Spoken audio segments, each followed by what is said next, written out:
আসসালামু আলাইকুম।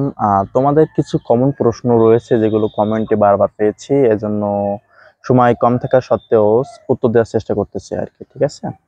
একজন প্রশ্ন করেছে, ভাইয়া আমি টিএইচএম থেকে বিসিএস ক্যাডার হলে কি কোনো অসুবিধা হবে কিনা। ঠিক আছে, আমি আগে বলবো ক্যাডারের প্রশ্ন উত্তর দেওয়ার মতো যোগ্যতা এখন আমার হয়নি, কারণ আমি নিজেই একজন ছাত্র। তারপরও যেহেতু আমার ভাইয়া একজন বিসিএস ক্যাডার, সেই সুবিধার্থে আমি কিছু ইনফরমেশন জানি বা ভাইয়া থেকে আমি শুনেছি, এজন্য সেই আলোকে উত্তর দেওয়ার চেষ্টা করতেছি।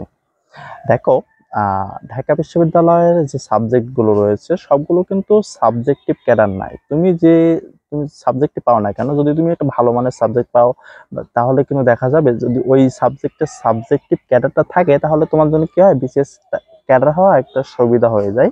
তুমি শিক্ষক ক্যাডার হতে পারো বা কোনো একটা কলেজের শিক্ষক হতে পারো, কিন্তু তুমি যে সাবজেক্টে পড়তেছো তাহলে মনে করো ওই সাবজেক্টের সাবজেক্টিভ ক্যাডার নাই। ঠিক আছে, তখন দেখা যাবে তুমি ওই সুবিধা থেকে বা ওই অপরচুনিটি থেকে বঞ্চিত হচ্ছে, বাট আলটিমেটলি অন্য ক্যাডারে যাইতে পারতেছো, সেখানে কিন্তু সবদা মানে অসুবিধা হবে না বা হচ্ছে না। ঠিক আছে, কারণ অন্য ক্যাডারে কিন্তু সাবজেক্টটা ভেরি করবে না, শুধুমাত্র সাবজেক্টিভ ক্যাডারে মানে সাবজেক্টিভ ক্যাডার হতে ওই সাবজেক্টটা ভ্যারি করে যে এই সাবজেক্টে আসলে ক্যাডার আছে কিনা। ঠিক আছে, এজন্য তোমার প্যারা খাওয়ার দরকার নেই। তুমি আলহামদুলিল্লাহ টিএইচএম এ পড়তেছো বা যে যেখানে পড়তেছো সমস্যা নাই, তুমি যখন ক্যাডার হবা তোমার সাবজেক্টিভ ক্যাডার শুধু পাইতেছো না, আর অন্য ফ্যাসিলিটি সব তুমি পাবা, কোনো সমস্যা হবে না আশা করি। আরেকজন প্রশ্ন করেছো, ভাইয়া আমি তো স্থায়ী ঠিকানা বা এতে ঠিকানা যেটা ফর্ম পূরণের ঠিকানাটা ভুল করেছি, আমার সমস্যা হবে কিনা।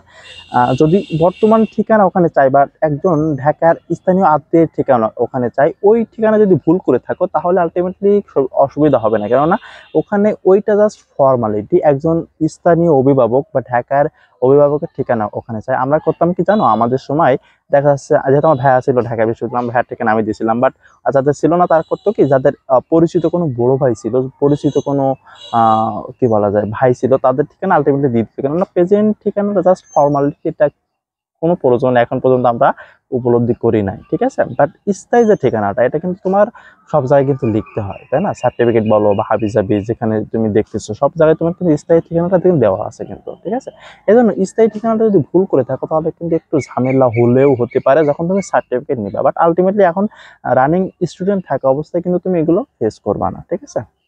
আরেকজন প্রশ্ন করেছো, ভাইয়া জন্মসাল নিয়ে একটু ঝামেলা হয়ে গেছে, তাই না? যে কোটার কাগজে দেওয়া আছে 2005 সাল, বাট আমার জন্ম 2006 সাল।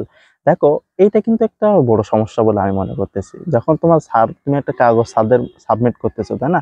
ওখানে তোমার জন্মসাল দেওয়া আছে 2006, কিন্তু যখন তুমি কোটার কাগজটা তাদের কাছে নিয়ে যাইতেছো ভাইবার সময়, তখন দেখা যাচ্ছে 2005। তখন যখন স্যাররা দুই রকম দেখবে, তখন তো যেহেতু এটা কিন্তু সেন্সিটিভ একটা বিষয় ভর্তির জন্য। ঠিক আছে, কারণ আমরা কিন্তু বর্তমান প্রক্সির যে রেটটা বেড়ে গেছে এটা কিন্তু মুক্ত করার জন্য প্রশাসন বা আহ, বিশ্ববিদ্যালয় কমিটি অনেক কাজ করে যাচ্ছে। এই জন্য কিন্তু তারা আলটিমেটলি এটার উপরে কিন্তু একটা জোর আরোপ দিচ্ছে। ঠিক আছে, এই জন্য তোমার জন্মসাল যেহেতু একটা গুরুত্বপূর্ণ বিষয়, যদি তুমি সংশোধনের কোনো ওয়ে থাকে তাহলে একটু চেষ্টা করো এটা সংশোধন করতে, না হলে কিন্তু একটু কষ্ট হয়ে যেতে পারে বা অনেক প্রশ্নের মুখোমুখি তোমাকে হতে পারে। তবে খুব বেশি যদি তাদের বোঝানো পসিবল হয় তাহলে আশা করা যায় সমস্যা হওয়ার কথা না। ঠিক আছে। আরেকজন প্রশ্ন করেছিল, ভাইয়া আমার সাবজেক্ট চয়েসে ভুল হয়েছে, এটা সংশোধন করব কিভাবে, বা সাবজেক্ট চয়েসে ভাই ভাই কি কি কাগজ নেওয়া লাগবে। দেখো, সাবজেক্ট চয়েসে যদি ভুল হয়ে থাকে এটা কিন্তু অফলাইনে কোনো সংশোধনের ওয়ে নাই, কেননা এটা কিন্তু পুরোপুরি অনলাইন একটা প্রসেস। এখানে কিন্তু পুরোটা অনলাইনে সাবমিট করা লাগে। দেখছো না, তোমরা তো নিজেরাই পূরণ করছো, এটা দেখছো না তোমরা, এটা কিন্তু অনলাইনে পুরো সাবমিট করা লাগে। এখন যদি তুমি ঢাকা বিশ্ববিদ্যালয় হেল্পলাইনে বা অনলাইনে কোনো ঘাটাঘাটি করে যদি ওয়েটা তাদের সাথে কথা বলে বের করতে পারো, তাহলে তো যদি তারা একটা বলে দেয় বা ওয়ে বের করে দেয় তখন আলটিমেটলি এটা সংশোধন করা যেতে পারে, বাট সেটা অনেক কষ্টসাধ্য একটা ব্যাপার। ঠিক আছে। আর ভাইবার ব্যাপার যেটা বলবো সেটা হলো, তুমি জাস্ট ভাইবা নিয়ে কোনো কিছু নাই। তুমি যে